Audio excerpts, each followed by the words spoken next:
Hello students, आज हम करेंगे प्रैक्टिस शीट 1.4 सिमिलैरिटी चैप्टर से क्वेश्चन नंबर 4। क्वेश्चन नंबर 1, 2, 3 बहुत ही इजी है, इसीलिए क्वेश्चन नंबर 4 से हम स्टार्ट कर रहे हैं।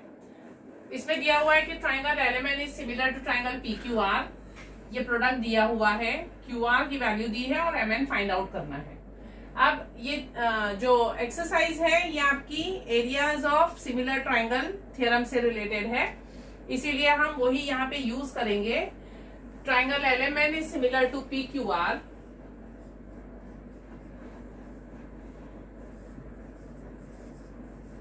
ये गिवन है, जिससे मुझे रेशो, एरिया की ratio, area of triangle LMN upon area of triangle PQR is equal to क्या मिल जाएगा। एरिया आपको अगर याद होगा, area of similar triangle theorem क्या था कि एरिया की रेशो जो है करस्पॉन्डिंग साइड्स के स्क्वायर की रेशो के बराबर होती है। तो मैं यहाँ पे mn square upon QR square ले रही हूँ। mn square upon QR square, ये मैंने क्यों लिया है, mn और QR ही क्यों लिया। मैं LM, PQ, LN, PR भी ले सकती थी, लेकिन यहाँ QR की वैल्यू दी है और MN पूछा है, वो इसी रेशो से मुझे मिल जाएगा, इसीलिए मैंने ये वाली रेशो ली है। ये हो गया इक्वेशन नंबर 1, और इसका रीजन आपने देना है areas of similar triangles theorem. ये मिल गया। अब यहाँ एक रेशो मुझे जो क्वेश्चन में दी गई है इसी एरिया की, वो प्रोडक्ट के फॉर्म में दी है। 9 into area of triangle PQR is equal to 16 into area of triangle LMN। तो अगर LMN मैंने यहीं रखा और PQR यहां से डिनोमिनेटर में ले गई तो 16 यहां डिनोमिनेटर में आ जाएगा, जिससे मेरी ये वाली रेशो 9/16 हो जाएगी। तो मैं क्या करूंगी, इसे रेशो के फॉर्म में लिखूंगी।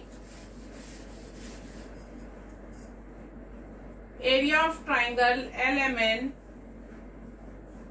Upon area of triangle PQR is equal to 9/16। ये गिवन है। तो 1 और 2 में लेफ्ट हैंड साइड क्योंकि सेम है, हम राइट हैंड साइड को इक्वेट करेंगे। फ्रॉम 1 और 2 we get mn square upon QR square is equal to 9/16। अब QR की वैल्यू 20 दी गई है। दिस इज फ्रॉम 1 और 2। QR की वैल्यू 20 दी गई है, तो पहले मुझे इसका स्क्वायर हटाने होंगे। स्क्वायर हटाने के लिए हम करते हैं taking root on both the sides. We gate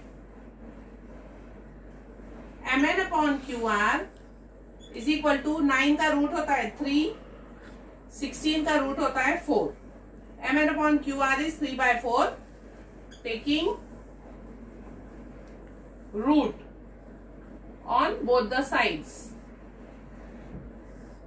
अब मैं QR की वैल्यू डालूंगी 20, mn अपॉन 20 इज 3/4। 20 यहाँ के मल्टीप्लाई हो जाएगा, so mn is equal to 3/4 into 20। 4 1 जा 4 5 जा, अब 3 5 जा 15, तो मेरा mn का आंसर आ गया 15। This is the final answer for mn। यह है क्वेश्चन नंबर 4। आई होप आप लोगों को ये समझ में आ गया होगा। अब हम करते हैं क्वेश्चन नंबर 6।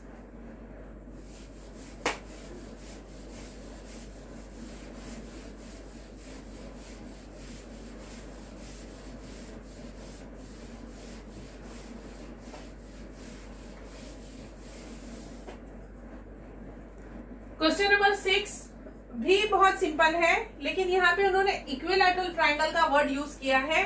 जिससे आपको ये दिमाग में रखना है कि कोई से भी दो इक्विलैटरल ट्राइंगल्स होंगे वो हमेशा सिमिलर होंगे।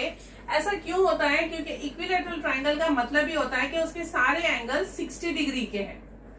60 60 60।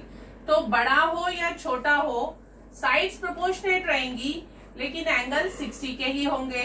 तो ये एंगल एंगल एंगल टेस्ट से ये दोनों ट्राइंगल सिमिलर ही होंगे। इसीलिए जो दो इक्विलैटरल ट्राइंगल्स दिए हैं उन्होंने, उसका मतलब है कि वो ट्राइंगल सिमिलर है। तो फिर से हम वही थ्योरम यूज करेंगे, area of similar triangle theorem.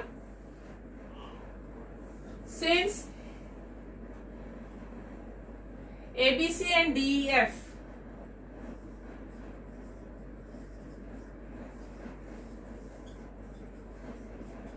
are equilateral triangles, therefore triangle ABC is similar to triangle DEF। और उसका रीजन रहता है ट्रिपल एंगल टेस्ट, क्योंकि हर एंगल 60 डिग्री है उसका। अब क्योंकि ये सिमिलर है, मैं एरिया की रेशो स्क्वायर और द साइड्स की रेशो के बराबर लिख सकती हूं। Therefore area of triangle ABC upon area of triangle DEF is equal to, अब क्योंकि यहाँ AB और DE के बारे में बात चल रही है तो हम AB square upon DE square ही लिखेंगे, बाकी रेशो लिखने की जरूरत नहीं है। रीजन रहेगा areas of similar triangles theorem. अब हम वैल्यू डालेंगे। ABC अपॉन DEF 1/2 है, तो ये जो रेशो है ये 1/2 है। AB की वैल्यू 4 है, तो मैं लिखूंगी 4 का स्क्वायर अपॉन DE स्क्वायर। अब 1/2 इस साइड आके मल्टीप्लाई हो जाएगा, हम क्रॉस मल्टीप्लाई करेंगे, DE स्क्वायर यहां आ जाएगा। 4 का स्क्वायर होता है 16 इंटू 2 दैट इज 32। अब मुझे फिर से स्क्वायर हटाना है, तो मैंने आप लोगों को बताया taking root on both the sides करेंगे, तो DE हो जाएगा √32। लेकिन क्योंकि मैं इसे सिंप्लीफाई कर सकती हूं तो मैं इसे सिंपल फॉर्म में लिखूंगी। सिंप्लीफाई जब हम रूट को करते हैं तो हम उसके फैक्टर्स निकालते हैं।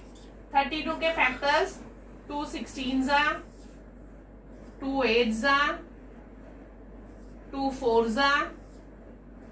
2 2 2 1। तो ये उसके फैक्टर्स आ गए।